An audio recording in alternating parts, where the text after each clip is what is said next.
আসসালামু আলাইকুম। স্বাগতম জানাচ্ছি ইংরেজি সাহিত্যের ১০ থেকে ৪৬তম বিসিএস পর্যন্ত পরীক্ষায় আসা প্রশ্নগুলো সমাধান ক্লাসে। আ আমরা এখান থেকে ১০ থেকে ৪৬ যে প্রশ্নগুলো এসেছিল সেগুলোকে সমাধান করব। তো দেখি প্রথমেই কি কোশ্চেনটা এখানে আমরা মানে এই যে ১০ থেকে ৪৬ যে কোশ্চেনগুলো আসছে সেটা টপিক ওয়াইজ আ সমাধান করব এবং হচ্ছে ব্যাখ্যা সহ সমাধান করব। প্রথমেই আমরা দেখতে পারতেছি যে ইংরেজি সাহিত্যের যুগ বিভাগ থেকে কি কোশ্চেন এসেছিল সেগুলো আমরা এখন পড়ব। তো প্রথমেই একটা প্রশ্ন এসেছে যেটা হচ্ছে Jacobian period of English literature refers to. তো জ্যাকোবিয়ান পিরিয়ডটা কত সাল থেকে শুরু হয়েছিল আর কত সালে শেষ হয়েছে? আমরা জানি কি জ্যাকোবিয়ান পিরিয়ড হচ্ছে ১৬০৩ থেকে শুরু হয়ে ১৬২৫ পর্যন্ত ছিল। তাহলে Jacobian period of English literature refers two ১৬০৩ থেকে ১৬২৫। আচ্ছা, তারপর হচ্ছে এখানে এটার ব্যাখ্যাটা হচ্ছে এরকমভাবে যে এই যতগুলো সাল আছে সব আমরা একসাথে পড়ে ফেলবো এখানে। যে ইংলিশ রেনেসান্স পিরিয়ড কত থেকে কত পর্যন্ত? ১৫০০ থেকে ১৬৬০ পর্যন্ত। তো এই যে ইংলিশ রেনেসান্স পিরিয়ডটা এটাকে আবার বেশ কয়েকটা ভাগে ভাগ করা হয়েছে। সেটা কি? Age of the preparation age হচ্ছে ১৫০০ থেকে ১৫৫৮। এলিজাবেথান এজ হচ্ছে ১৫০০ থেকে ১৫৫৮ থেকে ১৬০৩। আচ্ছা, তারপর হচ্ছে জ্যাকোবিয়ান পিরিয়ডটা কি? জ্যাকোবিয়ান পিরিয়ড হচ্ছে ১৬০৩ থেকে ১৬২৫। সেটাও কিন্তু একটা প্রশ্ন এসেছিল, ওই যে এই প্রশ্নটাই। জ্যাকোবিয়ান পিরিয়ড হচ্ছে ১৬০৩ থেকে ১৬২৫। আচ্ছা, তারপর হচ্ছে ক্যারোলিন এজ হচ্ছে ১৬২৫ থেকে ১৬৪৯। কমনওয়েলথ পিরিয়ড হচ্ছে ১৬৪৯ থেকে ১৬৬০। আর এজ অফ শেক্সপিয়ার হচ্ছে ১৫৯০ থেকে ১৬১৬। আচ্ছা, তারপর ২ নম্বর question, restoration period in English literature refers to. তো রেস্টোরেশন পিরিয়ড যেটা আছে সেটা হচ্ছে ১৬৬০ থেকে শুরু হয়, ১৬৬০ থেকে ১৭০০ সাল পর্যন্ত থাকে। এই যে আমরা দেখতে পাচ্ছি যে নিউ ক্লাসিক্যাল পিরিয়ড হচ্ছে ১৬৬০ থেকে ১৭৯৮। তো যার ভিতরে রেস্টোরেশন এজ যেটা আছে বা এটাকে বলা হয় এজ অফ জন ড্রাইডন, এটা হচ্ছে ১৬৬০ থেকে ১৭০০। তাহলে এটা refers to restoration period in English literature refers to হবে ১৬৬০।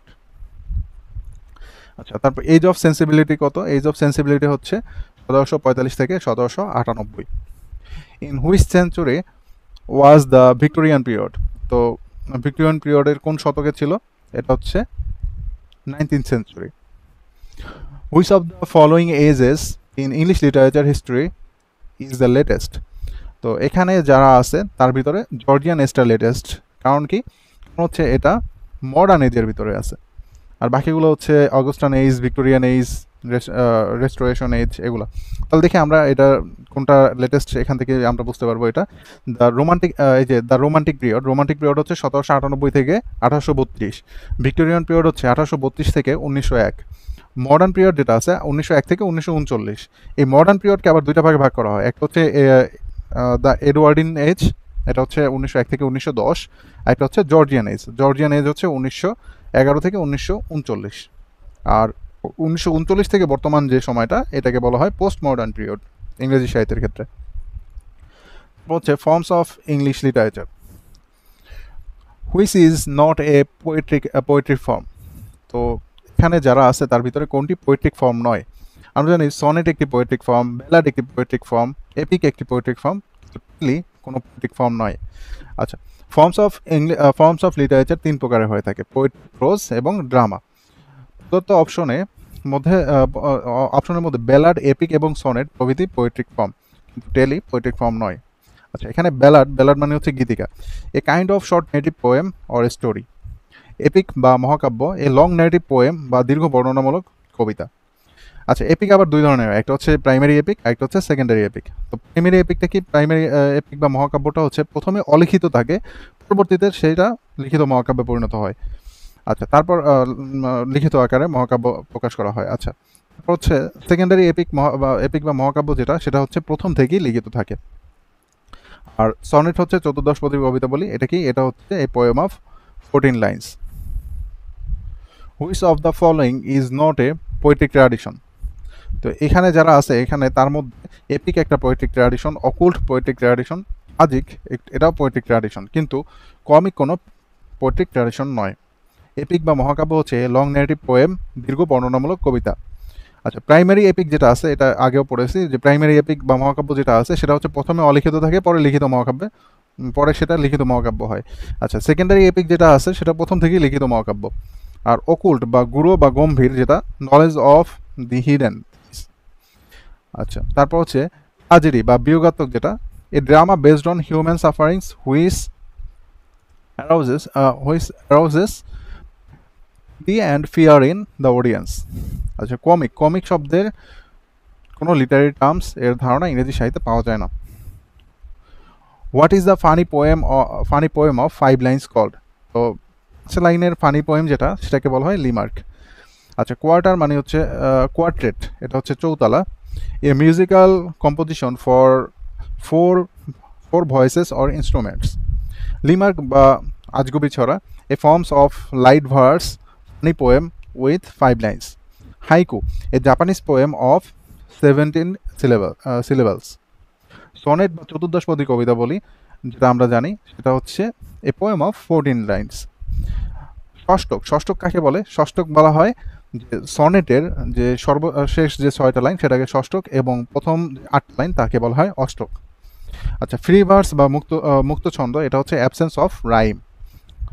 হেক্সামিটার বা শতপদী এটা হচ্ছে a line of verse consisting of 6 metrical feet. Ballad বা গীতিকা, ব্যালাড শব্দের অর্থ কি? গীতিকা। ব্যালাড বা গীতিকা a kind of short narrative poem or story. Song embodying religious or sacred emotion is called hymn, অর্থাৎ রিলিজিয়াস ইমোশনটাকে যেটা থাকে তার সাথে সেটা হচ্ছে হাইন। তো লিরিক বা গীতিকা হচ্ছে a short poem of musical quality. Ode বা গীতি কবিতা যেটা সেটা হচ্ছে a lyric poem address to a particular person or things.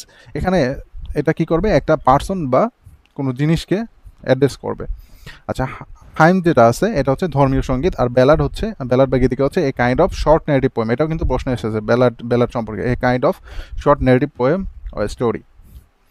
তাহলে the climax of a plot is what happens at the height. Climax মানে হচ্ছে সর্বোচ্চ চূড়ায় থাকে যখন একটা প্লট। ক্লাইম্যাক্স বা চূড়ার পর্যায় হলো কোনো নাটক বা গল্পের সর্বোচ্চ অবস্থা যেখানে যেখানে একটা ঘটনা বৃদ্ধি শেষ হয় আর ঘটনার পতন আরম্ভ শুরু হয়। Climax happens at the height of a plot. যেমন হচ্ছে ভিনি ভিড়ি হইছে, এলাম দেখলাম জয় করলাম। পরবর্তী question, the repetition of the beginning consonant sound is known as alliteration. অর্থাৎ বিগিনিং যে কনসোনেন্ট সাউন্ড সেটার যদি পুনরাবৃত্তি ঘটে সেটাকে বলা হয় এলিটারেশন। আচ্ছা, কয়েকটা উদাহরণ দেখি। এখানে আছে আচ্ছা সরি, এটা এলিটারেশন, এটা না। এলিটারেশনের উদাহরণ হচ্ছে এই যে এখানে, the repetition of beginning consonant sound the repetition of beginning consonant sound is called alliteration. অর্থাৎ একই বর্ণ বা ধ্বনি বারবার প্রয়োগ বা পুনরাবৃত্তি ঘটে। যেমন birds of the same feather flock together. এই বাক্যটিতে এই যে ফেদারের প্রথমে একটা এফ আছে, আবার ফ্লকের প্রথমে আবার একটা এফ আছে। তো বাক্যটিতে ফেদার এবং ফ্লক শব্দ দুটির প্রথম বর্ণে একাধিক এফ ব্যবহারটাই হচ্ছে এখানে এলিটারেশন। আবার 10,000 saw I at a glance, এখানে 10-এর প্রথমেও টি, আবার 1000-এর প্রথমেও টি, এটা একটা এলিটারেশন বা অনুপ্রাস। অর্থাৎ একই ধ্বনি বা বর্ণের বারবার পুনরাবৃত্তি বা প্রয়োগ। আচ্ছা, তারপর হচ্ছে পার্সনিফিকেশন বা ব্যক্তিরূপে প্রকাশ। The technique of treating non living things as human is a personification. অর্থাৎ নন লিভিং থিংসকে আমরা যদি হিউম্যানের সাথে তুলনা করি তাহলে হচ্ছে এটা পার্সনিফিকেশন। যেমন আমরা যদি বলি the star dance in the sky, clumsy turtle enjoys the sun, এগুলো হচ্ছে পার্সনিফিকেশন। আচ্ছা, তারপর the literary term euphemism means. Euphemism মানে হচ্ছে সুভাষণ। সুভাষণ বলতে কি বোঝায়? ইনঅফেন্সিভ এক্সপেনশন। আচ্ছা, তো ইউফেমিজম শব্দটির অর্থ কি? ইউফেমিজম শব্দটির অর্থ হচ্ছে সুভাষণ বা খারাপ বা কর্কশ শব্দ পরিবর্তে শ্রুতিমধুর বা কোমল শব্দ ব্যবহার। যেমন মৃত্যুর বদলে পরলোক গমন। অপশনে প্রদত্ত ইনঅফেন্সিভ এক্সপ্রেশন অর্থ হচ্ছে শালীন অভিব্যক্তি, যেমন you are become a little thin on top. The poet laureate is poet of England বা court poet of England. A formal composition or speech expressing high praise of somebody. তো expressing high praise of somebody এটা হচ্ছে ইউলজি। এটা কি ইউলজি? ইউলজি হচ্ছে উচ্ছ্বাসিত প্রশংসা, expressing high praise of somebody. Is not a Victorian poet. আমরা ভিক্টোরিয়ান পোয়েটের যে তিনজন বিখ্যাত তাদের নামকে আমরা এটা দিয়ে মনে রাখতে পারি, ট্যাব। তাহলে টি দিয়ে যে শুরু হয়, প্রথমটা হচ্ছে টেনিসন এখানে, তারপর হচ্ছে ম্যাথিউ আর্নল্ড আর রবার্ট ব্রাউনিং, এরা সব ভিক্টোরিয়ান পোয়েট। তো এর বাইরে আছে কি উইলিয়াম ওয়ার্ডসওয়ার্থ আছে। উইলিয়াম ওয়ার্ডসওয়ার্থ ভিক্টোরিয়ান পোয়েট না। তাহলে হু is not a Victorian poet? William Wordsworth. আচ্ছা, তারপর who is not a modern poet? এখানে ডাব্লিউ.বি. ইয়েটস, ডব্লিউ.এইচ. অর্ডেন এবং এস. এলিয়ট এরা হচ্ছে মডার্ন পোয়েট, কিন্তু জন কেটস হচ্ছে রোমান্টিক এজের কবি। তো রোমান্টিক এজের পোয়েট যেহেতু সেহেতু এখানে অ্যান্সার হবে জন কেটস। আচ্ছা, তারপর এই যে Robert Browning, Matthew Arnold, Tennyson, এরা কি? এরা হচ্ছে ভিক্টোরিয়ান যুগের কবি। আচ্ছা, তারপর O Henry was from. O Henry কোথাকার? আমেরিকার। O Henry was from America. Who is not an Irish writer? এখানে Oscar Wilde, James Joyce, Jonathan Swift এরা সবাই হচ্ছে আইরিশ রাইটার, কিন্তু ডি.এইচ. লাউরেন্স ইনি হচ্ছেন American writer. Which of the following isn't an American poet? তো এখানে কে American poet না? ডাব্লিউ.বি. ইয়েটস উনি হচ্ছেন আয়ারল্যান্ডের, আইরিশ। তো ডাব্লিউ.বি. ইয়েটস আইরিশ পোয়েট, তো উনি কি আমেরিকান পোয়েট না। তারপর which period is known as golden age of English literature? তো ইংলিশ লিটারেচারের গোল্ডেন এজ বলা হয় কোনটাকে? ইংলিশ লিটারেচারের গোল্ডেন এজ বলা হয় এলিজাবেথান এজকে। কোনটাকে? এলিজাবেথান এজকে। তাহলে এলিজাবেথান এজ হচ্ছে ইংলিশ লিটারেচারে গোল্ডেন পিরিয়ড। এলিজাবেথান এজ নামকরণ করা হয় কুইন এলিজাবেথের নাম অনুসারে। তো এই যুগের কিছু বিখ্যাত কবি যারা আছে তারা হচ্ছে Francis Bacon, Edmund Spenser, Thomas Kyd, Christopher Marlowe, Ben Jonson, Shakespeare, university wits এর কবিরা, তারপর হচ্ছে sir Philip Sidney, sir Walter. আচ্ছা, তারপর ফ্রান্সিস বেকন। ফ্রান্সিস বেকন শব্দটা মানে ওনার নাম আসলেই ওনাকে এই কোশ্চেনটা খুবই ফেমাস যে ও একজন ইসে লেখত। আচ্ছা, ইংরেজি সাহিত্যের এলিজাবেথান যুগের একজন ইংরেজি রাজনীতিবিদ, দার্শনিক এবং আইনজীবী ছিলেন ফ্রান্সিস বেকন। তাহলে এখানে ফ্রান্সিস বেকন ইজ অ্যান ইলুস্ট্রিয়াস ইসিস্ট। আচ্ছা, তার কিছু বিখ্যাত সাহিত্যকর্মের মধ্যে রয়েছে of truth, of great place, of studies, of plantation, এগুলো। আচ্ছা, বেশিরভাগই কিন্তু অফ দিয়ে শুরু এদের, যেমন আবার of love, of friendship, of revenge, of adversity, of death, of parents and children, of marriage and single life. এটা ইম্পর্টেন্ট, এখান থেকে কোশ্চেন আসে প্রায়। আচ্ছা, তারপর তার কিছু বিখ্যাত কোটস আছে। এটা কোটসের ক্ষেত্রে মানে এখান থেকে বেশিরভাগই কোশ্চেন আসতে দেখা যায়। যেমন অফ রিভেঞ্জের ক্ষেত্রে বলা হয়েছে revenge is a kind of wild justice. তো প্রশ্নটা এই অফ রিভেঞ্জ থেকে এটা কি না, এটা তেমন একটা আসে না, তবে আসে এরকমভাবে যে revenge is a kind of wild justice. এটা কার উক্তি? এটা ফ্রান্সিস বেকনের উক্তি। হচ্ছে of marriage and single life, এটার মধ্যে কিছু উক্তি আছে, সেটা হচ্ছে এখানে ইম্পর্টেন্ট যেটা সেটা a bachelor's life is a fine breakfast, a flat lunch and miserable dinner. আচ্ছা, তো অফ লাভের মধ্যে সে বলছে it is impossible to love and to be wise. Of ফ্রেন্ডশিপের মধ্যে বলা হয়েছে a good friend is another himself. Of ফ্রেন্ডশিপের মধ্যে বলা হয়েছে এ গুড ফ্রেন্ড ইজ, বলছিল যে a good friend is another himself. আচ্ছা, তারপর এটা ইম্পর্টেন্ট।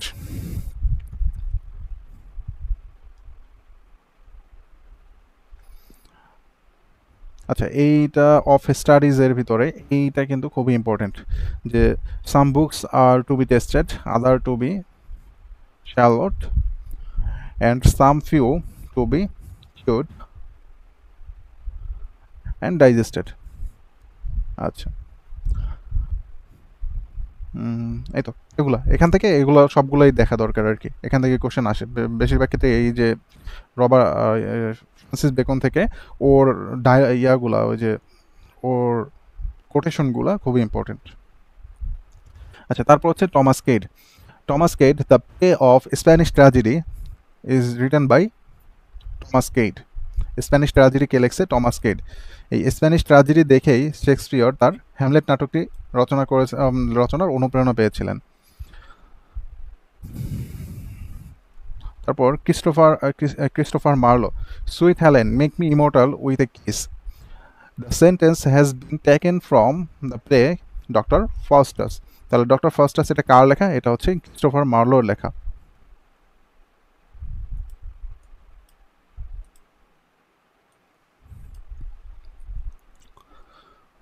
তো ক্রিস্টোফার মার্লোর আরও কিছু রচনা হচ্ছে ডক্টর ফাস্টাস, বার্লাইন, তারপর হচ্ছে দ্য জিউ অফ মাল্টা। আচ্ছা, ডক্টর ফাস্টাস সম্পর্কে একটু বিস্তারিত পড়া দরকার। এটাকে বলা হয় মোরালিটি প্লে। এটা একটা ট্র্যাজেডি। বাংলায় এটা অনুবাদ করেছেন জিয়া হায়দার। পুরো নামটা কিন্তু পরীক্ষায় এসেছিল একবার। দ্য পুরো নামটা হচ্ছে tragical history of life and death of Doctor Faustus. Doctor ফাস্টাসকে রেনেসান্স হিরো বলা হয়। সে 24 বছরের জন্য তার শয়তানের কাছে বিক্রি করেছিল। তাহলে নাটকের চরিত্র হচ্ছে Faustus, good angel, evil angel, Mephistopheles এরা। মার্লোয়ের অন্যান্য কিছু কোটেশন আছে। মানি can't buy love, but improves your bargaining position. There is no sin but ignorance. Come live with me and be my love, and we will all the pleasure prove. আচ্ছা, তারপর বিখ্যাত William Shakespeare. ওর এখান থেকে প্রশ্ন আসবেই, একটা না একটা প্রশ্ন থাকবেই। আচ্ছা, তারপর William Shakespeare was born in, ও 1564 সালে জন্মগ্রহণ করেছিল এবং 1616 সালে মৃত্যুবরণ করেছিল। এখানে ওনার যে জন্ম মৃত্যু দুইটাই কিন্তু হচ্ছে এপ্রিল। তো এটাও কিন্তু একটা পরীক্ষার কোশ্চেন যে উইলিয়াম শেক্সপিয়রের জন্ম মৃত্যু কত তারিখ? 23 এপ্রিল। ওনাকে আবার বার্ড অন এভনও বলা হয়। উনি স্ট্যানফোর্ড অফ এভনের শহরে জন্মগ্রহণ করেন, এই জন্য ওনাকে বার্ড অফ এভনও বলা হয়। Shakespeare composed much of his place in his short of verse. মানে কীভাবে, মানে তার শর্ট অফ ভার্স কোনটা ছিল বেশিরভাগ ক্ষেত্রে? সেটা ছিল ইম্বাইক পেন্টামিটার। তিনি ইম্বাইক পেন্টামিটার প্রয়োগে অধিকাংশ নাটক রচনা করেন। তিনি শেক্সপিয়ার সনেটের প্রবর্তন করেন। আর সনেটের অন্তর্মিল ছিল A B A B, C D C D, E F E F, G G. Shakespeare is known mostly for his plays. Who wrote the play the Tempest? Tempest কার রচনা? শেক্সপিয়ারের রচনা। এবং দ্য মিডসামার নাইটস ড্রিম এটাও তার রচনা। তার কিছু রচনা দেখি। সে ম্যাকবেথ লিখছে, Othello, Hamlet, Antony and Cleopatra, King Lear, Timons of Athens. এগুলো কিন্তু তার ট্র্যাজেডি। উইলিয়াম শেক্সপিয়ারের কিছু বিখ্যাত ট্র্যাজেডির মধ্যে রয়েছে এগুলো: Macbeth, King Lear, Othello, Hamlet, Antony and Cleopatra, Romeo and Juliet, Julius Caesar. এগুলো সবগুলোই আছে। ম্যাকবেথ সম্পর্কে কিছু প্রশ্ন এসেছিল। Life is but a walking shadow, a poor player. তো এইটা কোন উক্তি? এটা হচ্ছে এটা ছিল হচ্ছে ম্যাকবেথের উক্তি।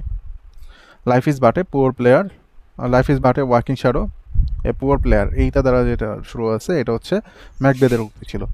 ম্যাকবেথ রচনার ভিতরে এই কোটেশনটা ছিল। All the perfumes of Arabia will not sweeten this little hand, who said this? এটা বলেছিল লেডি ম্যাকবেথ। আচ্ছা, তারপর এখানে আরও কিছু উক্তি আছে যে fair is foul, foul is fair. তারপর হচ্ছে life is a tale told by an idiot. এগুলো সব কিন্তু ম্যাকবেথের উক্তি। ম্যাকবেথ যে ট্র্যাজেডিটা আছে এটার উক্তি আর কি। তারপর হচ্ছে life but a walking shadow, look like an innocent flower but be the serpent under it. ম্যাকবেথকে, লেডি ম্যাকবেথের পরামর্শ ছিল এটা। তারপর Othello, Othello is a Shakespeare's play about a, আচ্ছা এখানে দুইটা কোশ্চেন আসে, একটা হচ্ছে অথেলো শেক্সপিয়ার্স প্লে অ্যাবাউট কি জিউ নাকি মুর, এইটার মধ্যে অনেকের কনফিউশন বাজে। তো অথেলো হচ্ছে একজন মুর সম্পর্কে,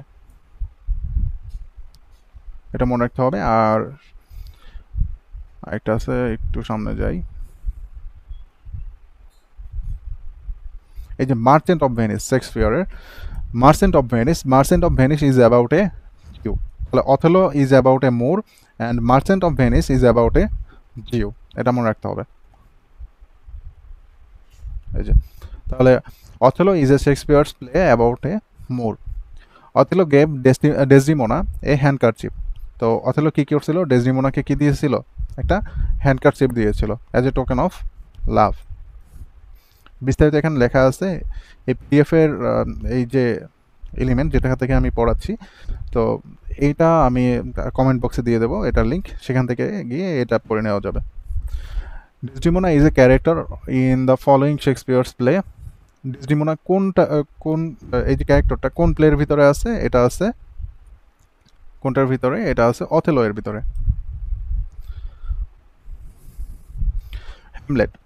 হ্যামলেট থেকে বেশ কিছু কোশ্চেন এসেছে। To be or not to be, that is the question, এটা ছিল হ্যামলেটের ভিতরে একটা to be or not to be, that is the question is a famous dialogue from Hamlet. Hamlet নাটকের কিছু চরিত্র হচ্ছে, হ্যামলেট নাটকের কিছু উল্লেখযোগ্য চরিত্র হচ্ছে হ্যামলেট নাটকের প্রধান চরিত্র, কিং হ্যামলেটের ছেলে, হোরাশিও হ্যামলেটের বন্ধু, কিং হ্যামলেট ডেনমার্কের রাজা। আচ্ছা এটা কিন্তু এরকম একটা প্রশ্ন আসে যে হ্যামলেট নাটকের প্লটটা কোন জায়গার, এটা হচ্ছে ডেনমার্কের। তারপর হচ্ছে ক্লডিয়াস, এটা হচ্ছে ডেনমার্কের রাজা ও হ্যামলেটের চাচা। তারপর হচ্ছে গার্টরুড, ডেনমার্কের রানী ও হ্যামলেটের মা। অফিলিয়া নাটকের নায়িকা এবং হ্যামলেটের, আচ্ছা। তারপর দ্য লাইন ফ্রাইলটি দাও name is women occurs in Shakespeare's play Hamlet. Frailty thy name is omen is the famous dialogue from Shakespeare. এটা হ্যামলেটের একটা উক্তি। হ্যামলেটের আরও কিছু বিখ্যাত উক্তি আছে, সেগুলো হচ্ছে there is a divinity that shapes our ends. ভাগ্যই চূড়ান্ত পরিণতির দিকে নিয়ে যায়। Brevity is the soul of wit. তারপর ফ্রাইলটি দাই নেম ইজ ওমেন, এই তিনটা বিখ্যাত উক্তি এখানের, এগুলো মনে রাখতে হবে। আরও কিছু উক্তি আছে, neither a borrower nor a lender be, হচ্ছে when sorrows comes they comes not in a single piece but in a battalion. তারপর হচ্ছে there are more things in heaven and earth Horatio, এগুলো সব হ্যামলেটের উক্তি, হ্যামলেট নাটকের উক্তি। আচ্ছা, তারপর I am a man more sinned against than sinning, আচ্ছা এটা জায়গার উক্তি, এটা হচ্ছে কিং লেয়ারের উক্তি।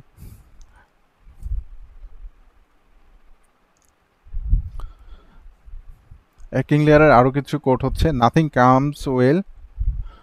Will come of nothing, my love is richer than my tongue, how sharper than a serpent's tooth it is to have a thankless child, I am a man more sinned against than sinning. এইগুলার বিখ্যাত উক্তি, এই উক্তিগুলো জানতে হবে, এগুলো পরীক্ষা কিন্তু বারবার ঘুরে ফিরে আসে। আচ্ছা, তারপর হচ্ছে জুলিয়াস সিজার হচ্ছে শেক্সপিয়ারের একটা প্লে, তাহলে এটা কি, what kind of play is Julius Caesar একটা historical play. Julius Caesar was the ruler of Rome, সে রোমের একজন রুলার ছিল, কত সাল আগে, সেটা ছিল 2000 বছর আগে। তো এখানে তার একটা বিখ্যাত উক্তি আছে এইটার ভিতরে, ভেনি ভেরি ভিসি, মানে হচ্ছে I came, I saw, I conquer, এলাম দেখলাম জয় করলাম। এটা একটা ল্যাটিন ফ্রেজ। আচ্ছা, শেক্সপিয়ারের ট্রাজি কমেডি তিনটা। ট্রাজি কমেডিগুলো হলো merchant of Venice, all's well that ends well, measure for measure. Merchant of Venice, এই যে আগে বলছিলাম যে merchant of Venice is a Shakespeare's play about a Jew, আর Othello is about a Moor. এখানে কিছু বিখ্যাত উক্তি আছে। এখানে চরিত্রগুলো হচ্ছে অ্যান্টোনিও, বসানীয়, তারপর হচ্ছে শাইলক, পোর্শিয়া, এগুলো এখান থেকে দেখে নিলেই হবে। All that glitters is not gold, বিখ্যাত উক্তি এখানের। তারপর হচ্ছে love is blind, I like not fair terms and a villain's mind. আচ্ছা, তারপর মেজার ফর মেজার, এটাকে বলা হয় প্রবলেম প্লে। কোনটাকে প্রবলেম প্লে বলা হয়? মেজার ফর মেজারকে বলা হয় problem play. Shakespeare's measure for measure is a successful, এটা কি? এটা একটা ট্রাজি কমেডি। তো আমি আগেই কিন্তু শিখে এসেছিলাম যে ট্রাজি কমেডি কয়টা? ট্রাজি কমেডি তিনটা হচ্ছে, the merchant of Venice, all's well that ends well, measure for measure. এগুলোই কিন্তু ঘুরে ফিরে আসে বারবার।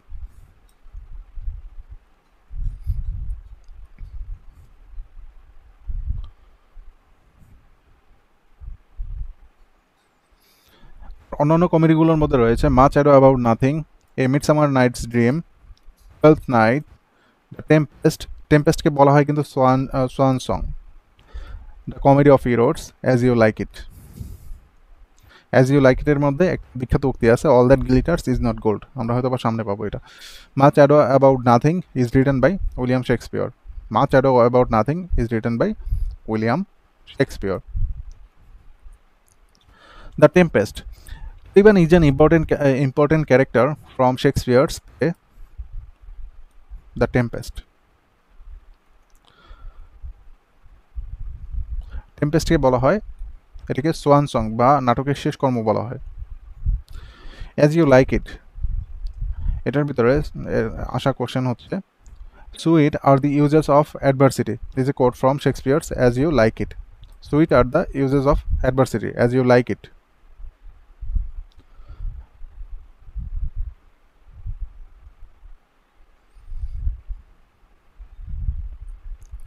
আর এটার বিখ্যাত উক্তি হচ্ছে, all the world's stage and all men and women are merely players. Sweet are the uses of adversity. Blow, blow the winter wind. এগুলো এটার কোটস।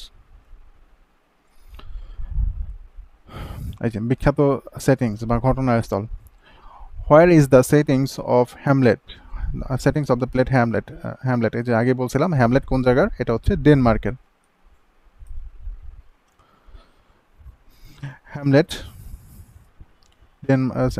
হ্যামলেট হচ্ছে ডেনমার্কে ঘটনা। তারপর হচ্ছে জুলিয়াস সিজার রোমের ঘটনা, ম্যাকবেথ হচ্ছে স্কটল্যান্ডের ঘটনা, তো তারপর হচ্ছে অথেলো ভেনিসের ঘটনা, কিং লিয়ার হচ্ছে এনসিয়েন্ট ব্রিটেনের ঘটনা। আচ্ছা, তারপর জ্যাকোবিয়ান পিরিয়ড। এটা নিয়ে সরাসরি কোশ্চেন এসেছিল যে জ্যাকোবিয়ান পিরিয়ড কত থেকে কত পর্যন্ত? এটা হচ্ছে 1603 থেকে 1625 পর্যন্ত। বেন জনসন হচ্ছে জ্যাকোবিয়ান পিরিয়ডের একজন রাইটার। তো হু হ্যাজ রিটেন দ্য ভলপেন। তো বেন জনসনের একটা গুরুত্বপূর্ণ লেখা হচ্ছে ভলপেন, গুরুত্বপূর্ণ প্লে ভলপেন।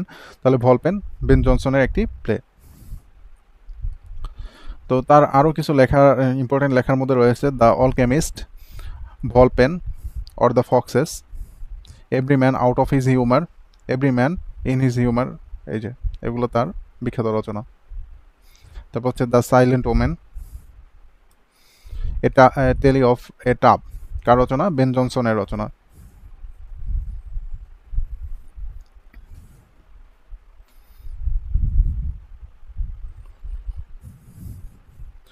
আচ্ছা, তো দ্য আলকেমিস্ট এটা কিন্তু বেন জনসনের রচনা। বেন জনসনের এটা হচ্ছে ড্রামা। আর দ্য আলকেমিস্ট নামে কিন্তু একটি নোভেলও আছে, সেটা হচ্ছে এই যে এখানে এটা বলা আছে দ্য অ্যালকেমিস্ট, বেন জনসনের একটা প্লে। বাট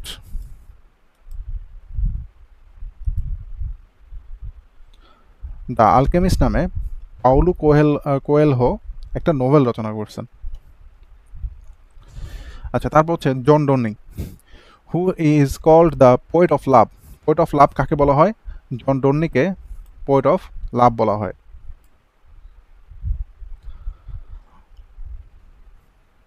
তার কিছু বিখ্যাত রচনা হচ্ছে for whom the bell tolls, canonization, the good morrows, Twickenham garden, the sun rising. এগুলো সব হচ্ছে জন ডোনি এর রচনা। তো for whom the bell tolls এটা হচ্ছে আর্নেস্ট হেমিংওয়ের একটা নোবেল। আবার এই for whom the bell tolls নামে জন ডোনি একটা পোয়েম রচনা করছেন। তারপর আবার দ্য সান অলসো রাইজেস, এটা হচ্ছে আর্নেস্ট হেমিংওয়ের একটা নোবেল। তাহলে আর্নেস্ট হেমিংওয়ের নোবেল হচ্ছে the sun also rises, are the sun rising এটা নামে জন ডোনি একটা পোয়েম রচনা করছেন। তাহলে জন ডোনি পোয়েম লিখেছেন, মানে একই নামের ক্ষেত্রে এটা মনে রাখলেই হয়। তো ওর একটা বিখ্যাত কোর্স আছে ডন্নি, ওটাকে পোয়েট অফ লাভ বলা হয় ওকে। এই যে এটাই তো এখানে বলা আছে, একে পোয়েট অফ লাভ বলা হয় ওরে, জন ডন্নিরে। এর উপাধি হচ্ছে পোয়েট অফ লাভ, অথবা leader or father of metaphysical poet. এটা খুব important, leader or father of metaphysical poet বা গ্রেটেস্ট লাভ পোয়েট প্রভৃতি নামে ওদের ডাকা হয়। আচ্ছা, তারপর এর বিখ্যাত রচনা এটা তো বললাম যে for whom the bell tolls, Ernest হেমিংওয়ের নোবেল। আর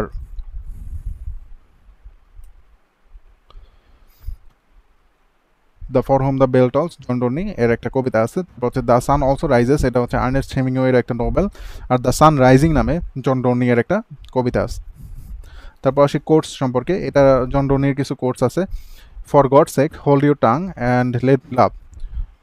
ঠিক আছে, এটা নিয়ে কিন্তু আবার এটা হচ্ছে ক্যানোনাইজেশনের একটা উক্তি। ক্যানোনাইজেশন রচনার ভিতরে এই উক্তিটা করা হয়েছিল। এটা নিয়ে রবীন্দ্রনাথ ঠাকুর শেষের কবিতায়ও একটা উক্তি রয়েছে, সেটা ছিল এরকম, দোহাই তোরে চুপ কর। এই যে এইটুকু, ঠিক আছে। আচ্ছা, তারপর হচ্ছে love is not so pure and abstract as they use to say, এটা জন ডন্নির লেখা কোটস। আচ্ছা, তারপর জন ওয়েবস্টার, ওর সম্পর্কে বিসিএসে যে প্রশ্ন এসেছিল সেটা হচ্ছে who wrote the drama the Duchess of Malfi. তো এরকম মনে রাখলেই হয়, the Duchess of Malfi drama John Webster. তো দ্য ডাচেস অফ মালফি এটা কার রচনা? জন ওয়েবস্টারের রচনা। ডাচেস অফ মালফি এটাকে রেভেন্স প্লে বলা হয়। কোনটাকে রেভেন্স প্লে বলা হয়? ডাচেস অফ মালফিকে রেভেন্স প্লে বলা হয়। তো জন ওয়েবস্টারকে ডার্ক রাইটারও বলা হয়। আচ্ছা, এই জিনিসগুলো একটু ভালো করে জানতে হবে। তারপর হচ্ছে রবার্ট হেরিক লিখেছেন টু ডেফোডিল। তারপর লেখছে হচ্ছে the night piece of Julia, এটা তেমন একটা দরকার নেই। টু ডেফোডিল, তারপর হচ্ছে টু ডেফোডিল, এইটাই খুব ইম্পর্টেন্ট রবার্ট হেরিকের রচনা টু ডেফোডিল। এটা হচ্ছে তার একটা কবিতা টু ডেফোডিল। তো পেশায় সে ক্লিয়ারলি ম্যান ছিল, দ্য গ্রেটেস্ট ক্যালিভিয়ার পোয়েট বলা হয় তাকে। তো টু ডেফোডিল কবিতায় কবি ডেফোডিল ফুল সম্পর্কে বলেছেন। এখানে এটি সকাল সূর্যের মতোই ক্ষণস্থায়ী, এই সব জিনিসগুলোকে এখানে বলা হয়েছে আর কি। তারপর হচ্ছে ক্যারোলিনেজ হচ্ছে 1625 থেকে 1649। ক্যারোলিনেজ 1625 থেকে 1649। এখানে বিখ্যাত লেখক হচ্ছে Robert Herrick, Henry Vaughan, John Milton, John Ford. এবার আসি জন মিল্টন হচ্ছে প্যারাডাইস লস্ট, প্যারাডাইস রিগেইনড, এগুলো কিন্তু জন মিল্টনের রচনা। John Milton. তো paradise lost attempt to justify the way of God to man, এটা কিন্তু আওলানো যাবে না, justify the way of God to man হবে, ম্যান টু গড হবে না। আচ্ছা, better to reign in hell than to serve in heaven, এটা কার রচনা? এটা হচ্ছে জন মিল্টনের রচনা। জন মিল্টনের রচনার মধ্যে আছে।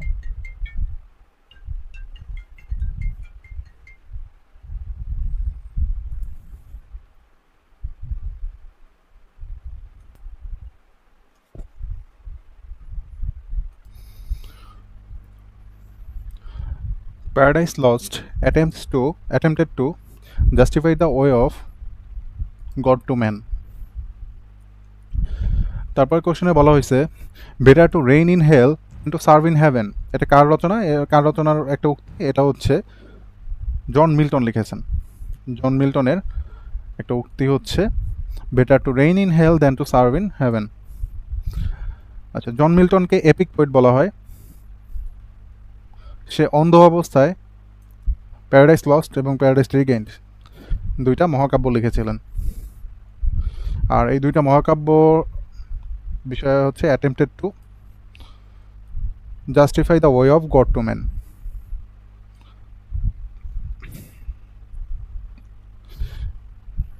আচ্ছা, এটার ভিতরে কোট হচ্ছে better to reign in hell then to serve in heaven. এটা হচ্ছে প্যারাডাইস লস্টের।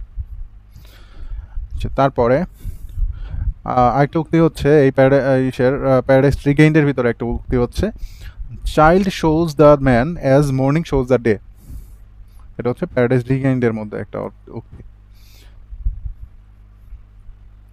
একটা এলিজি আছে, এলিজি হচ্ছে লিসিডাস। এটা একটা এলিজি। এলিজিটা হচ্ছে বন্ধু এডওয়ার্ড কিং এর মৃত্যু শোকে লিখেছিলেন। আবার আরেকটা এলিজি হচ্ছে অন শেক্সপিয়ার, জন মিল্টনের। আচ্ছা, তারপরে অ্যান্ড্রু মার্ভেল। অ্যান্ড্রু মার্ভেলের নাম শুনলে এটা সবার আগে মনে রাখতে হবে টু হিজ কয় মিস্ট্রেস, এটা উনি লিখেছেন। তাহলে টু হিজ কয় মিস্ট্রেস কার রচনা? এটা হচ্ছে অ্যান্ড্রু মার্ভেলের রচনা। তো অ্যান্ড্রু মার্ভেল ছিলেন জন মিল্টনের ফ্রেন্ড এবং কোলিগ, বোথ মেটাফিজিক্যাল অ্যান্ড ক্যালিভিয়ার পোয়েট। তার উল্লেখযোগ্য কবিতা হচ্ছে টু হিজ কয় mistress, my vegetable love, definition of love, new classical period 1660 থেকে 1798। নিউ ক্লাসিক্যাল পিরিয়ডকে তিনটি ভাগে ভাগ করা হয়। প্রথমটা হচ্ছে রেস্টোরেশন পিরিয়ড 1660 থেকে 1700, দ্য অগাস্টান পিরিয়ড 1700 থেকে 1745, এজ অফ সেন্সিবিলিটি 1745 থেকে 1798। এই তিনটা ভাগে নিউ ক্লাসিক্যাল পিরিয়ডকে ভাগ করা হয়েছে। তাহলে নিউ ক্লাসিক্যাল পিরিয়ডকে তিন ভাগে ভাগ করা যায়। সেই ভাগগুলো কী কী? সেই ভাগগুলো হচ্ছে রেস্টোরেশন পিরিয়ড, অগাস্টান পিরিয়ড এবং এজ অফ সেন্সিবিলিটি। আচ্ছা, রেস্টোরেশন পিরিয়ডের উল্লেখযোগ্য লেখকরা হচ্ছেন John Bunyan, William Congreve, John Dryden. The pilgrim progress এটা কার রচনা? দ্য পিলগ্রিম প্রোগ্রেস এটা হচ্ছে রচনা হচ্ছে জন বুনিয়নের। দ্য পিলগ্রিম প্রোগ্রেস জন বুনিয়নের রচনা। জন বুনিয়নের ধর্মমতের জন্য তার বাবা জন বুনিয়নের ধর্মমতের জন্য তিনি 12 বছর জেল খেটেছিলেন। মুক্তির পর তিনি একটি চার্চের পাদ্রী হিসাবে ছিলেন। আর উল্লেখযোগ্য সাহিত্যকর্মের মধ্যে রয়েছে দ্য পিলগ্রিম প্রোগ্রেস, এখানে একটা চরিত্র হচ্ছে Christian, the holy war, the life and death of mister Badman. William Congreve, the way of the world. William Congreve কোনটি লিখেছেন? উইলিয়াম কনগ্রেভের প্লে হচ্ছে the way of the world. The who wrote the play the way of the world? William Congreve. তারপরে John ড্রাইডনের রচনা all for লাভ। কার রচনা? জন ড্রাইডনের রচনা, জন ড্রাইডন। তো all for লাভ জন ড্রাইডনের রচনা। তারপরে the rape of the lock কার রচনা? এটা হচ্ছে আলেকজান্ডার পোপের। The rape of the lock by Alexander Pope is a mock heroic poem. তো আলেকজান্ডার পোপকে মক হিরোইক রাইটার বলা হয়ে থাকে। তো the rape of the lock এটাকে mock heroic poem.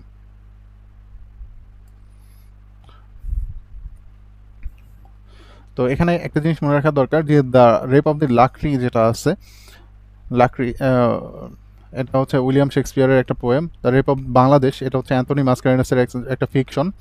The rape of Bangladesh Alexander পোপের এক mock epic. Rape upon rape Henry ফেলজিংয়ের একটা novel. Alexander Pope essay on man essay on man এটা তার একটা কবিতা। Alexander Pope essay on man is a poem. Alexander Pope Essay on Man is a poem.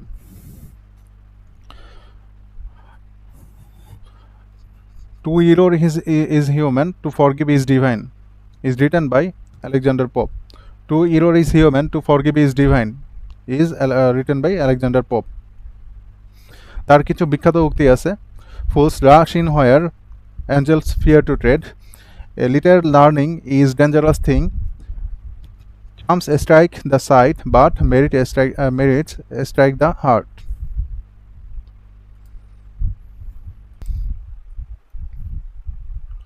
Who is the famous satirist in English literature?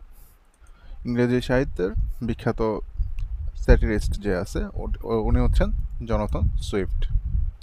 তাহলে ইংরেজি সাহিত্যের বিখ্যাত স্যাটিরিস্টকে, এটা হচ্ছে জনাথন সুইফট। আচ্ছা, তারপর Jonathan Swift.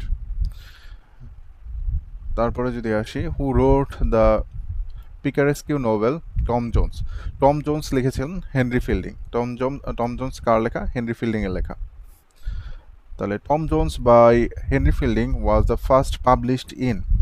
Tom Jones, Henry Fielding এর লেখা টম জোন্স মানে কোন সেঞ্চুরিতে বা কোন হাফে এটা পাবলিশড হয়? এটা হচ্ছে first half of 18th century. তাহলে Tom Jones by Henry Fielding was first published in first half of 18th century. তারপর প্রশ্নতে বলা আছে, এটা হচ্ছে এজ অফ সেন্সিবিলিটি থেকে যে কোশ্চেনগুলো এসেছে সেগুলো হলো, হু of the following complete an English dictionary? অর্থাৎ ইংলিশ ডিকশনারি কে লিখছেন এখানে এর মধ্যে? আমরা জানি যে স্যামুয়েল জনসন যিনি আছেন উনি হচ্ছেন ইংলিশ ডিকশনারি লিখেছিলেন, ফার্স্ট ইংলিশ লেক্সিকোগ্রাফার। আচ্ছা, মানে যাই হোক এখানে আছে এটা মনে হয়। আচ্ছা, যাই হোক দেখি তারপর কি আছে, who did right first English dictionary? তো ফার্স্ট ইংলিশ ডিকশনারি যেটা আছে সেটা লিখছে কে? সেটা লিখছে হচ্ছে স্যামুয়েল জনসন। তাহলে এইজ অফ সেন্সিবিলিটি যুগের সেন্স, রিজন, ফিলিং, অরিজিনাল জিনিয়াসকে বেশি গুরুত্ব দেওয়া হতো। এই যুগকে এইজ অফ সেন্সিবিলিটি বা রিজন বলা হয়। এই যুগের প্রধান অথর ছিলেন স্যামুয়েল জনসন। স্যামুয়েল জনসনকে এই লিক্সিকোগ্রাফারকে ফাদার অফ ইংলিশ ডিকশনারি বলা হয়। তাহলে কাকে ফাদার অফ ইংলিশ ডিকশনারি বলা হয়? ফাদার অফ ইংলিশ ডিকশনারি বলা হয় স্যামুয়েল জনসনকে, কারণ তিনি 1755 সালে প্রথম ডিকশনারি অফ ইংলিশ ল্যাঙ্গুয়েজ নামে একটি ডিকশনারি লেখেন। আচ্ছা, এটি তার সম্পর্কে মানে ইংলিশ ডিকশনারি লিখেছেন কে ফার্স্ট? এটা হচ্ছে স্যামুয়েল জনসন। এটা খুবই ইম্পর্টেন্ট একটা তথ্য। তারপর হচ্ছে এলিজি রিটেন ইন কান্ট্রি চার্চার্ড। এটি লেখছে কে? এলিজি রিটেন ইন কান্ট্রি চার্চার্ড, এটা লেখছে হচ্ছে Thomas Gray. Elegy written in country charter, এটা যেটা আছে এটা হচ্ছে একটি শোকগাথা। আচ্ছা, তারপরে উইলিয়াম ব্লেক সম্পর্কে যে প্রশ্নগুলো এসেছে সেটা হচ্ছে was poet and painter. Poet and painter বলা হয়, উইলিয়াম ব্লেক ছিলেন poet and painter. Who was the poet and painter? তো উইলিয়াম ব্লেক পোয়েট এবং পেইন্টার ছিলেন। তো এটাই হচ্ছে তার সম্পর্কে একটা গুরুত্বপূর্ণ তথ্য।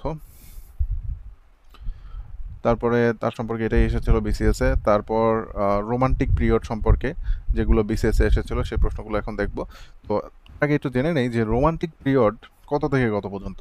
আমরা কিন্তু আগেই পড়ে এসেছিলাম এটা, যে 1798 থেকে 1832 সাল পর্যন্ত যে সময়টা আছে সেই সময়টাকে বলা হয় রোমান্টিক পিরিয়ড। তাহলে romantic age in English literature began with the publication of, অর্থাৎ কোনটা পাবলিকেশনের মাধ্যমে রোমান্টিক পিরিয়ডের সূচনা ঘটেছিল? এটা হচ্ছে লিরিক্যাল বালাড প্রকাশের মাধ্যমে। লিরিক্যাল বালাড প্রকাশ করেছিলেন এসটি কোলোরেটস এবং উইলিয়াম ওয়ার্ডসওয়ার্থ, এই দুইজন মিলে। আচ্ছা, তাহলে এই যে এখান থেকে বললেই হয় যে 1798 সালে অস্কার ওয়াইল্ড এর art for arts sake slogan নিয়ে ST Coleridge and William Wordsworth এর লিরিক্যাল বালাডস প্রকাশিত হলে এই যুগের যাত্রা শুরু হয়। এই যুগকে গোল্ডেন এজ অফ লিরিক বা এজ অফ রেভলিউশন বলা হয়। এই যুগ the second creative period of English literature নামে পরিচিত। First creative period of English literature is Elizabethan age. তাহলে ওয়ার্ডসওয়ার্থ, কোলেরিটস, রবার্ট সাউদি কে লেক পোয়েট বলা হয়। এদেরকে কি বলা হয়? এদেরকে বলা হয় লেক পোয়েট। আচ্ছা, রোমান্টিক যুগের বৈশিষ্ট্য। রোমান্টিক যুগের এই জিনিসটাও কিন্তু ইম্পর্টেন্ট, এগুলো থেকে আসে। রোমান্টিক যুগের বৈশিষ্ট্য হচ্ছে sensibility, romantic subjectivity, high imagination, super naturalism, তারপর হচ্ছে রেভলিউশনারি জিল, এই জিনিসগুলো রোমান্টিক যুগের কিছু বৈশিষ্ট্য। আচ্ছা, দেখি পরবর্তী কোয়েশ্চেন রোমান্টিক পিরিয়ড নিয়ে। Which event influenced the literature in romantic period? তো রোমান্টিক পিরিয়ডে লিটারেচারকে কোনটি ইনফ্লুয়েন্স করেছিল? এটা হচ্ছে ফ্রেঞ্চ রেভলিউশন ইনফ্লুয়েন্স করেছিল। আচ্ছা, তারপর উইলিয়াম ওয়ার্ডসওয়ার্থ সম্পর্কিত যে প্রশ্নগুলো এসেছে রোমান্টিক পিরিয়ড থেকে, দেখি সেগুলো কি কি। The most famous romantic poet of English literature is William Wordsworth. Romantic পোয়েটের সব থেকে বিখ্যাত হচ্ছে William Wordsworth.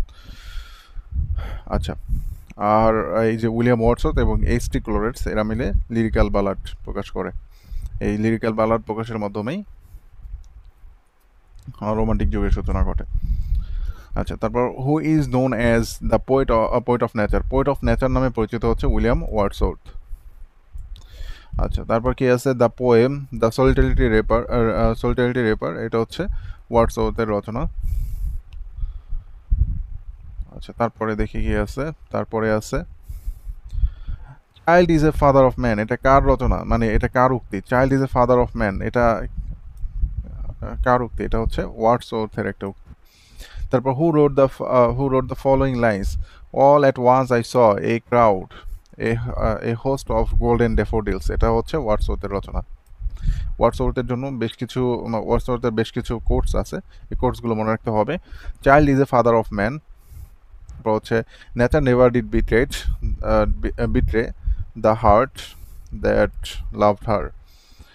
All at once I saw a crowd a host of golden daffodils. এই যে কোটসগুলো আছে, এই কোটসগুলো খুবই ইম্পর্টেন্ট।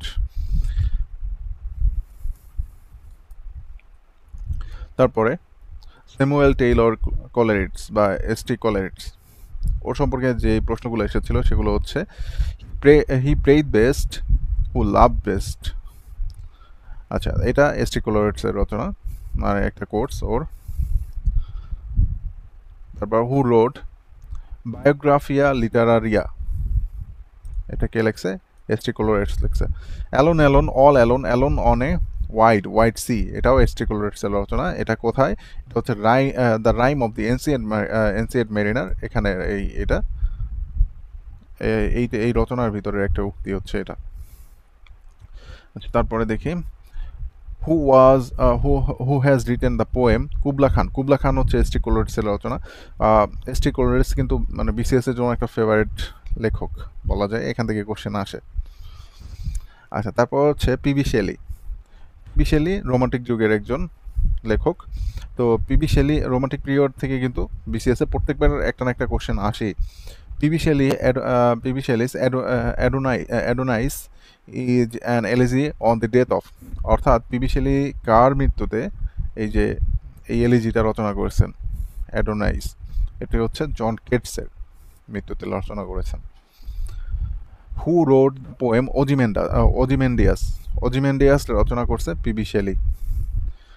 আচ্ছা, পিবি শেলির কিছু কবিতা আছে, ode to the west wind, ode to the skylark, Ozymandias, তারপর হচ্ছে এরকম। তো এটা এরকমভাবে মনে রাখা যায়, আকাশ বাতাস কিং, এরকম যে ode to the west wind, ode to the skylark, এই যে স্কাই আছে এখানে, আকাশ বাতাস, তারপর হচ্ছে কিং। আচ্ছা, তারপর সামনে দেখি কি কি কোশ্চেন এসেছে। Vices in Shelley's Ozymandias refers to? Vices in Shelley's Ozymandias refers to face. Oh, lift me as a wave, a leaf, a cloud. এটা 40তম বিসিসে এসেছিল। I fall upon the thorns of life, I bleed. The extract is taken from PB Shelley's poem, এটা ওডি to the west wind থেকে নেওয়া হয়েছে। If winter comes can spring be far behind, এটা PB শেলির রচনা। আচ্ছা, ওর যে কোর্স আছে, কোর্সগুলো খুবই ইম্পর্টেন্ট, এই কোর্সগুলো সবগুলোই পড়তে হবে। আচ্ছা, এখান থেকে এটাও আসে, my name is Ozymandias, king of king, খুবই ইম্পর্টেন্ট এটা। তারপরে এটা lift me as a wave, A leaf, A cloud, এগুলো পরীক্ষা এসেছিল। তারপর এই যে এটাও পরীক্ষায় আসছে, অন্যান্য বিসিএস আসে না কিন্তু অন্যান্য জায়গায় এসেছে এটা, যে our sweetest songs are those that of saddest thought. তারপর এটাও পরীক্ষায় আসে, if winter comes and spring be far behind, ode to the west wind থেকে নেওয়া এটা।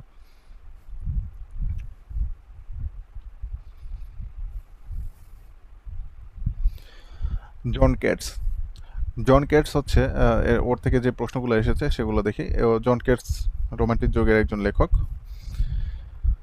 Any one of the following pairs are literary collaborators, এখানে কে literary collaborators? PB Shelley এবং জন কেটস। এখানে জন কেটসের মৃত্যুতে কিন্তু পিবি শেলি আবার একটা এলিজি লিখেছিলাম, আমরা কিছুক্ষণ আগে এটা পড়ে এসেছি, এই যে অ্যাডোনাইস এই এলিজিটা পিবি শেলি লিখেছিল জন কেটসের মৃত্যুতে। আচ্ছা, তারপর তাহলে জন কেটস এবং পিবি শেলি ছিল কি Literary collaborator. Where are the song of spring, এই হোয়ার আর দে এটা কার রচনা? এটা খুবই ইম্পর্টেন্ট, এটা পরীক্ষা আসে, বিশেষ ছাড়াও অন্যান্য পরীক্ষায় এটা কিন্তু এসেছে। এটা হচ্ছে জন কেটসের রচনা, where the songs of spring, এই where are they. Who wrote beauty is truth, truth is beauty, এটা জন কেটসের রচনা, জন কেটসের একটা উক্তি, beauty is truth, truth is beauty. তারপর তার আরও কিছু উক্তি আছে, যে a thing of beauty is joy for ever, John Keats. Endymion এর মধ্যে এটা লিখছিল। তারপর হচ্ছে beauty is truth, truth is beauty, ode to the গ্রেসিয়ান warm, এটাও তার রচনা। এই জিনিসগুলো ভালো করে মাথায় রাখতে হবে। আচ্ছা, তারপর Lord Byron, Don Juan was composed by Lord Byron, Don Juan কার রচনা? Lord Byron. এর তার অরিজিনাল নাম যেটা আছে সেটা হচ্ছে জর্জ গার্ডন বাইরন। লর্ড বাইরনকে ইংলিশ লিটারেচারের রেবেল পোয়েট বা বিদ্রোহী কবি বলা হয়, বাংলা সাহিত্যে বিদ্রোহী কবি বলা হয় কাজী নজরুলকে। পৃথিবীর প্রথম কম্পিউটার প্রোগ্রামার লেডি অ্যাডা আগাস্টা ল্যাভলে আর কন্যা। আচ্ছা, তারপর হচ্ছে জেন অস্টেইন সম্পর্কিত বেশ কিছু প্রশ্ন এসেছে, সেগুলো হচ্ছে which is not a play. তো এখানে কোনটি প্লে নয়? টেম্পেস্ট আমরা জানি যে উইলিয়াম শেক্সপিয়ারের রচনা, একটা প্লে। তারপর হচ্ছে কিং লিয়ার কিন্তু একটা প্লে, অথেলো শেক্সপিয়ারের প্লে, কিং লিয়ার শেক্সপিয়ারের প্লে, কিন্তু প্রাইড অ্যান্ড প্রিজুডিস এটা কিন্তু প্লে না। তাহলে which is not a play, এটা হচ্ছে প্রাইড অ্যান্ড প্রিজুডিস। আচ্ছা, তারপর the character Elizabeth Bennet appears in the novel, Elizabeth Bennet appears in the novel, এটা হচ্ছে প্রাইড অ্যান্ড প্রিজুডিসের ভিতরে এলিজাবেথ ব্যানেট একটা চরিত্র আছে। আচ্ছা, তারপর ভিক্টোরিয়ান পিরিয়ড সম্পর্কে, এখান থেকে এই যে ভিক্টোরিয়ান পিরিয়ডের সময়কালটা এটাও কিন্তু খুবই ইম্পর্টেন্ট, যে 1832 থেকে 1901। In which country was the first, in which century was the Victorian period, Victorian period কোন সেঞ্চুরিতে ছিল? এই যে এখান থেকে আমরা দেখতেছি যে 1832 থেকে 1901, তার মানে কি এটা 19th সেঞ্চুরি, তাহলে এটা কি হবে 19th সেঞ্চুরি। যে 1800 সালের পরে যে মানে 1800 থেকে 1900 সাল পর্যন্ত এই সময়টাকে 19th সেঞ্চুরি বলা হয়।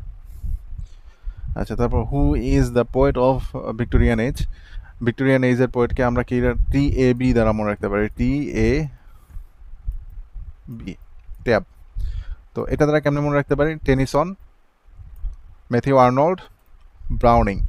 তাহলে এই যে এরা হচ্ছে ভিক্টোরিয়ান পিরিয়ডের লেখক। তাহলে এখানে এই যে এখানে রবার্ট ব্রাউনিং যে আছে ও হচ্ছে ভিক্টোরিয়ান পিরিয়ডের লেখক। রবার্ট ব্রাউনিং ওয়াজ এ ভিক্টোরিয়ান পোয়েট, এটা খুব ইম্পর্টেন্ট, রবার্ট ব্রাউনিং যে ভিক্টোরিয়ান পোয়েট এটা এখানে বারবার আসে। এই যে আলফ্রেড টেনিসন, ম্যাথিউ আর্নল্ড এবং হচ্ছে রবার্ট ব্রাউনিং, এরা হচ্ছে ভিক্টোরিয়ান যুগের সাহিত্যিক। আচ্ছা, তারপর হচ্ছে Robert Browning was the composer of any of the following poems, Browning কোনটার কম্পোজার ছিলেন? এখানে যে অ্যান্ডারডেল সার্তো, এটার কম্পোজার ছিলেন রবার্ট ব্রাউনিং, রবার্ট ব্রাউনিং। আবার রবার্ট ব্রাউনিং সম্পর্কে এটা ইম্পর্টেন্ট কোনটা, এটা হচ্ছে যে উনি একজন ভিক্টোরিয়ান পোয়েট। আচ্ছা, তারপর হচ্ছে আলফ্রেড লর্ড টেনিসন, এও হচ্ছে ভিক্টোরিয়ান যুগের লেখক। তাহলে ইলিসেস এই যে poem written by Alfred Tennyson. Tennyson's ইন মেমোরিয়াম, আর্থার হেনরি হ্যালামের মৃত্যুতে সে একটা ইন মেমোরিয়াম একটা এলিজি রচনা করেছিলেন। লর্ড আলফ্রেড টেনিসন 1850 সালে রাজকবি বা পোয়েট লাউরেট হয়েছিলেন। তিনি শেক্সপিয়রকে ড্যাজলিং সান এবং ক্রিস্টোফার মার্লোকে দ্য মর্নিং স্টার উপাধি দিয়েছিলেন। তার বেশ কিছু উক্তি আছে, উক্তিগুলো খুব important.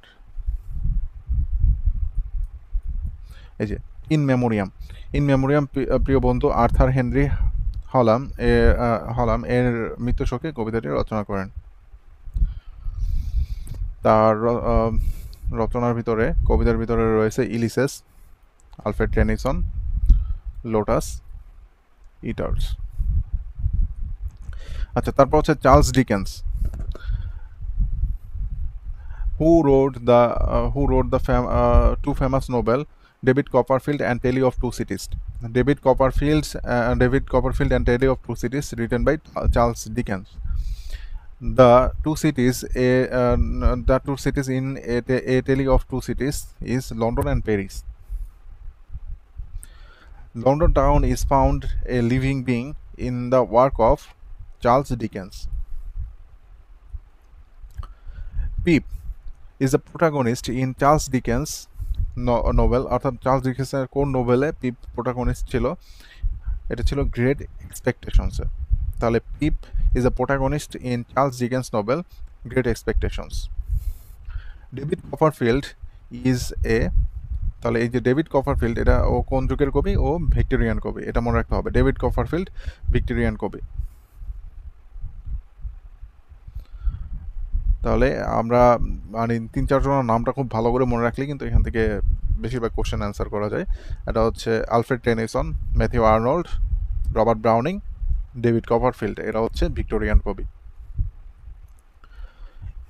Emily Bronte, who is the central character of Wuthering Heights by Emily Bronte, এটা হচ্ছে হ্যাডক্লিফ। টমাস হার্ডি, এই যে ক্যারেক্টারটা আছে এই প্রোটাগনিস্টটা কোন নোভেলের, এটা হচ্ছে টমাস হার্ডির দ্য রিটার্ন অফ নেটিভ, এটা খুবই বিখ্যাত ওর এক রচনা, সেখানে এই চরিত্রটা পাওয়া যায়। তারপর হচ্ছে Charlotte Bronte, who is the author of Jane Eyre. Jane Eyre কে লিখেছেন? জেন আইরি লিখেছেন চার্লোটি ব্রন্টি। জেন আইরি চার্লোটি ব্রন্টির লেখা। তারপর হচ্ছে মডার্ন পিরিয়ডকে আবার দুইটা ভাগে ভাগ করা হয়, এডওয়ার্ডিন পিরিয়ড আর একটা হচ্ছে জর্জিয়ান পিরিয়ড। মডার্ন পিরিয়ড হচ্ছে 1901 থেকে 1939 বা 1945 যাই হোক, আর 1901 থেকে 1910 সাল পর্যন্ত সময়কে বলা হয় এডওয়ার্ডিন পিরিয়ড, আর 1910 থেকে 1939 পর্যন্ত সময়কে বলা হয় জর্জিয়ান পিরিয়ড।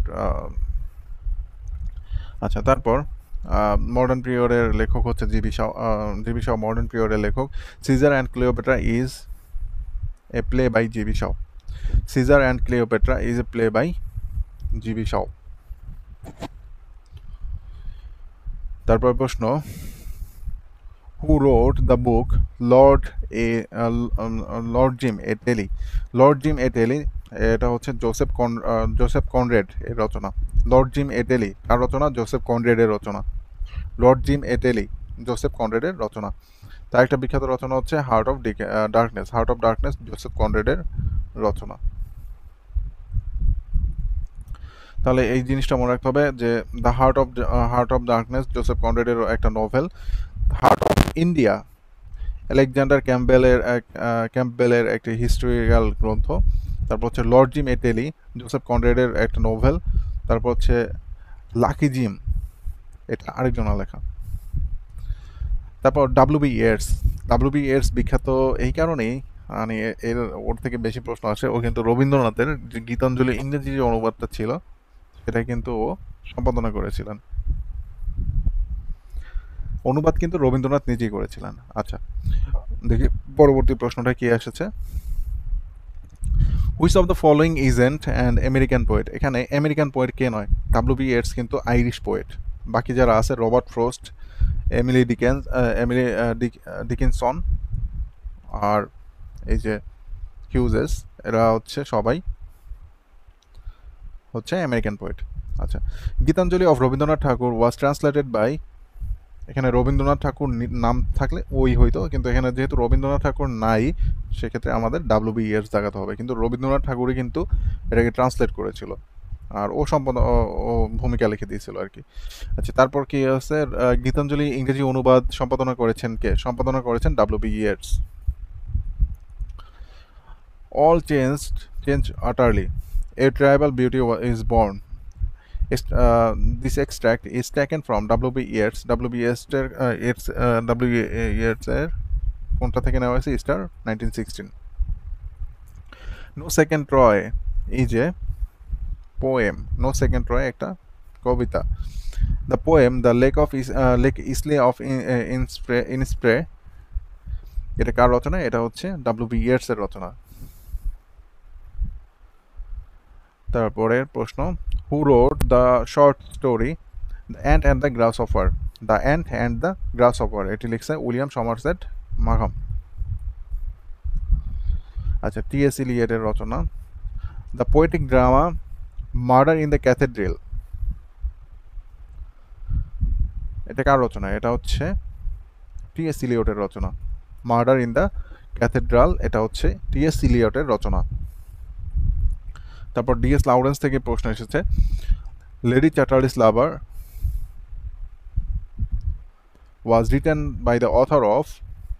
আচ্ছা, তাহলে ডি.এস. লাউরেন্সের যে বিখ্যাত লেখাগুলো ওগুলো আমাদের জানতে হবে। আচ্ছা, এ প্যাসেজ টু ইন্ডিয়া লেখছে, ওর কিন্তু লেখা নয় এটা, এ প্যাসেজ টু ইন্ডিয়া। তাহলে লেডি চ্যাটার্লিস লাভার আর দ্য রেইনবো, এই যে দুইটা আছে এই দুইটাই লিখেছে হচ্ছে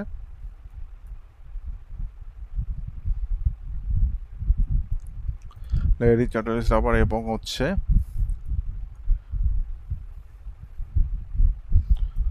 দ্য রেইনবো, এই দুইটাই রচনা হচ্ছে ডি.এস. লাউরেন্সের। তাহলে এই জিনিসটা খুব ইম্পর্টেন্ট, দ্য রেইনবো যেটা আছে সেটা লেখছে উইলিয়াম ওয়ার্ডসওয়ার্থের একটা পোয়েম আছে রেইনবো নামে, এবং রেইনবো নামে ডি.এস. লাউরেন্সের নোভেল আছে। তারপর হচ্ছে ই.এম. ফ্রস্টার সম্পর্কে প্রশ্ন এসেছে, এ প্যাসেজ টু ইন্ডিয়া, এই যে এখানে ছিল এ প্যাসেজ টু ইন্ডিয়া, এটাই বলতেছিলাম যে এ প্যাসেজ টু ইন্ডিয়া কার রচনা? এ প্যাসেজ টু ইন্ডিয়ার রচনা হচ্ছে ই.এম. ফ্রস্টারের রচনা। A passage to India E M. ফস্টারের রচনা। Robert Frost, and I have a promise to keep and miles to go before I sleep, এটা কার রচনা? এটা রবার্ট ফ্রস্টের রচনা। Ulysses is a novel written by James Joyce. Ulysses is a novel. Ulysses is a novel written by James Joyce. পরবর্তী প্রশ্ন, who is the author of a farewell to arm? Ernest Hemingway এর রচনা। A farewell to arm কার রচনা? Ernest Hemingway এর রচনা। Who is the author of for whom the bell tolls? For whom the bell tolls, Ernest Hemingway. Ernest Hemingway কিন্তু খুব important, এখান থেকে বেশ কয়েকটা প্রশ্ন এসেছে। The sun also rises is a novel written by Ernest Hemingway.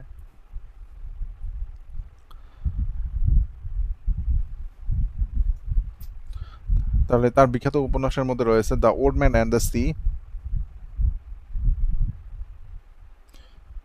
তাহলে এখান থেকে একটা কনফিউজিং কোশ্চেন হয়, the old man and the sea হচ্ছে আর্নেস্ট হেমিংওয়ের নোবেল, আর the old man at the zoo এটা কিন্তু আরেকজনের নোবেল, এটা কিন্তু ওর নোবেল।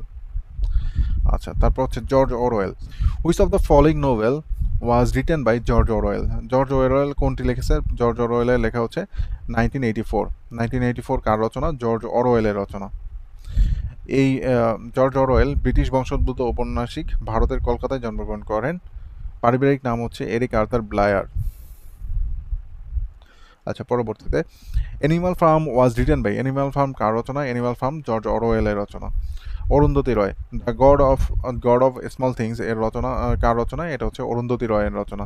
অরুন্ধতী রয় লিখেছেন the god of small things. Which novel is written by an Indian novelist?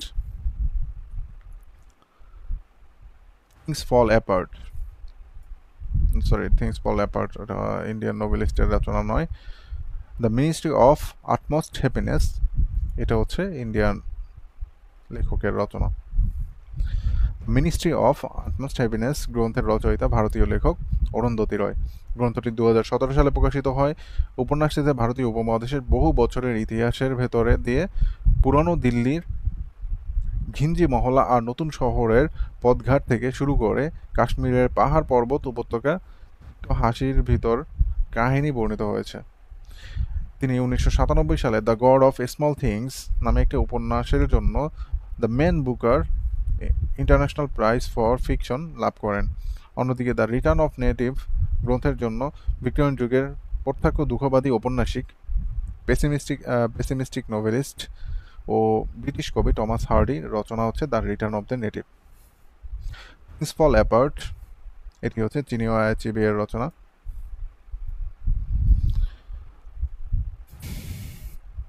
তারপর রাইডার্স টু দ্য সি, এটা কার রচনা? রাইডার্স টু দ্য সি এটা একটা one act play. Riders to the sea একটা one act play. Time held me green and dying though I sang in my chains like the sea. Dylan থমাসের একটা poem, quoted from Dylan Thomas poem, এটা হচ্ছে Fern Hill poem থেকে। Moby Dick, a novel, was written by Herman Melville. The story of Moby Dick centers a whale. Which of the following novel is not written by English writers? English writer লেখা নয় কোনটি? 100 Years of Solitude, এটা English রাইটারের লেখা নয়। এ passage two আচ্ছা এগুলো সব হচ্ছে ইংলিশ রাইটারের লেখা, sons and lovers, pride and prejudice. কিন্তু এই যে 100 Years of Solitude এটা হচ্ছে ইংলিশ রাইটারের লেখা নয়। হচ্ছে the short story diamond necklace, এটা হচ্ছে আয়দা মোভাসান্ট এর রচনা। Who is the author of Asian drama? Gunnar Myrdal, এটা হচ্ছে এশিয়ান ড্রামা এর রচনা করেছেন। Who among of the following writers is not a Nobel laureate, মানে কে নোবেল পায় নাই, নোবেল পুরস্কার পায় নাই?